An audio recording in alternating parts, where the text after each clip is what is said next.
Magandang araw po sa inyong lahat mga kababayan. Welcome back ulit sa ating channel. Nandito naman po tayo usapang kayamanan naman po at ating tuklasin ang ating mga nakatagong kayamanan dito po sa loob ng ating bansa mga kaibigan.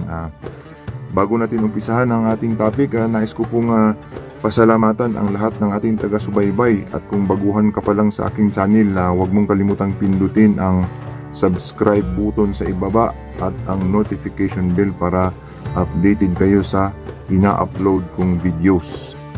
So atin pong pag-uusapan mga kababayan ang tungkol po naman sa mga natural na ating kayamanan na kung saan ay hindi dinala ng mga dayuhan. Kung baga tayo po ay likas talagang mayaman dito sa ating bansa mga kababayan. Ito po ay hindi lang natin tinutuklas at hindi natin pinapakialaman at wala tayong panahon upang ito ay tuklasin sapagkat iba po ang ating pinagkaabalahan sa buhay.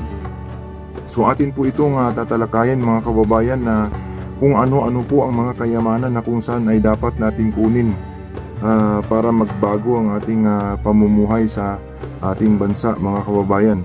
Akin po itong bigyang diin upang matuklasan po ng ating mga kababayan na kung saan ay hindi alam na tayo po pala ay napakayaman sa buong mundo. Tayo po ay isang hari at saka reyna na kung saan hindi alam ng mga kababayan nating Pilipino na kung saan tayo po pala ay nakilala noong unang bansa bilang isa sa mga hari at reyna na naninirahan dito po sa bansang Asya. So ang tatalakayin po natin mga kababayan ay tungkol po sa isang uri ng bato na kung saan ay hindi natin alam. Akin po itong ni-research mga kababayan, hindi po ito haka-haka. Ito po ay talagang ating pinag-aralan sa pamamagitan ng mga makabagong teknolohiya, sa pamamagitan po ng pag-research sa Google na kung saan ay nakapagbigay po sa atin ng malaking kaalaman tungkol po sa mga kayamanan na kung saan ay maaari pong matuklasan natin dito po sa ating sariling bansa. So, ang topic po natin mga kababayan ay tungkol po sa isang uri ng bato na tinatawag na diamante o diamond. Lingid po sa ating mga kaalaman mga kababayan na ang bansang Pilipinas ay mayaman, likas na mayaman sa mga diamante na kung saan hindi natin alam kung saan ito nakalagay. So atin pong tatalakayin mga kababayan na kung ano po ang diamante at paano nabuo ang diamante. So ang diamante po mga kababayan ay nabuo po sa kailaliman po ng lupa sa lalim po na 150 kilometer hanggang 200 kilometer.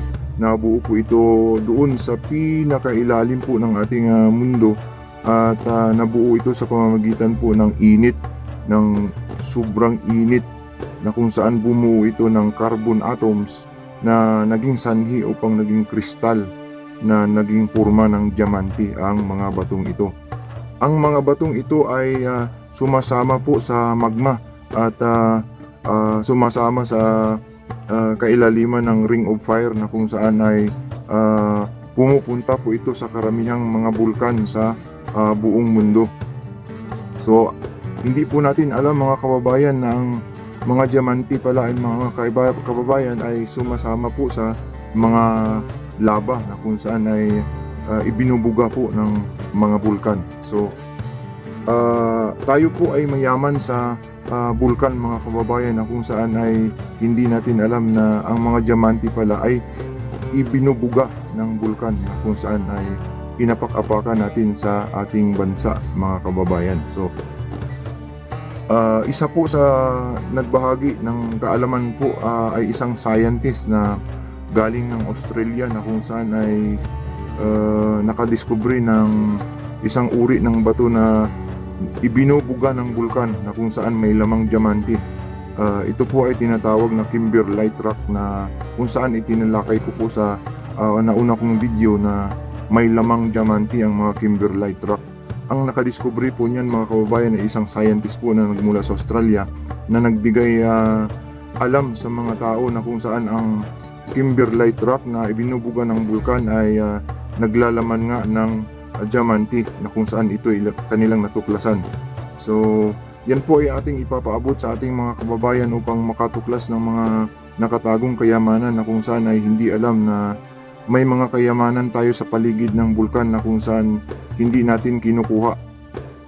Sapagkat ang mga diamante po mga kababayan sa ating bansa ay hindi nakalantad kung hindi ay nakabalot sa mga bato na kung saan ay kailangan mo pang basagin upang ito ay makuha. So karamihan po sa ating mga Pilipino ay naghahanap ng kayamanan na nakalitaw na kung saan ay kitang-kita na. Yun ang gusto po ng ating mga kababayan.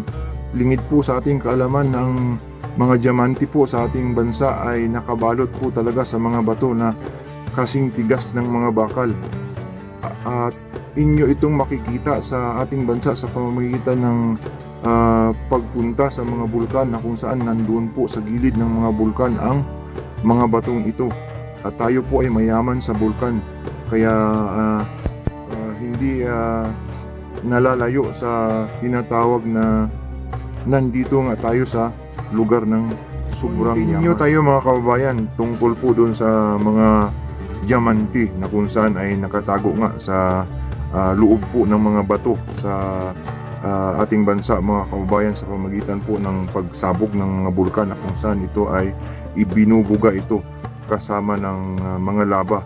Yan po ay ang kimberlite rock mga kababayan na kung saan naglalaman ng mga diamante. At marami po sa ating bansa ang mga bulkan, kaya tiyak na mayroon tayong mga kayamanan na kung saan ay hindi natutuklasan ng ating mga kababayang Pilipino. So usapang diamante mga kababayan, bukod sa diamante, ano pa ang laman ng maaaring nakabalot sa bato na nandito sa ating bansa? Atin pong tatalakayin mga kababayan na mayroon pa pong isang bato na ating tinuklas na kung saan ay nilalaman ng mga bato na ibinubuga ng bulkan. Ito po ay ang tinatawag na garnet. Ang garnet po ay isa sa gemstone na kung saan ay napakamahal, na kung saan ito ay milyon-milyon na dolyares ang halaga ng magagandang klase ng garnet. At saka ito po ay isang uri ng bato na kung saan ay napakaganda, na kung saan ay nandito din po sa ating bansa na hindi natin alam na inapak-apakan lang po natin mga kababayan. So yan po ang aking maibabahagi mga kababayan tungkol po sa kayamanan na kung saan ay maaari nating makuha na nasa loob po ng ating bansa, na hindi na kailangang mag-ibang bayan pa tayo at kumuha ng pira sa ibang bansa, sapagkat tayo po ay likas na mayaman dito po sa sarili nating sinilangan. So yan po ay kaalaman na kung saan magbigay ng susi na matuklasan po ng ating mga kababayan sa kabundukan at ang mga tao po na naninirahan sa gilid ng bulkan. Maraming salamat po sa inyong pagsusubaybay dito po sa aking pagtatalakay tungkol po sa mga batong diamante. So sa susunod po mga kababayan, hanggang dito na lang po ang aking pagbibigay kaalaman. Maraming salamat po sa inyong panunood.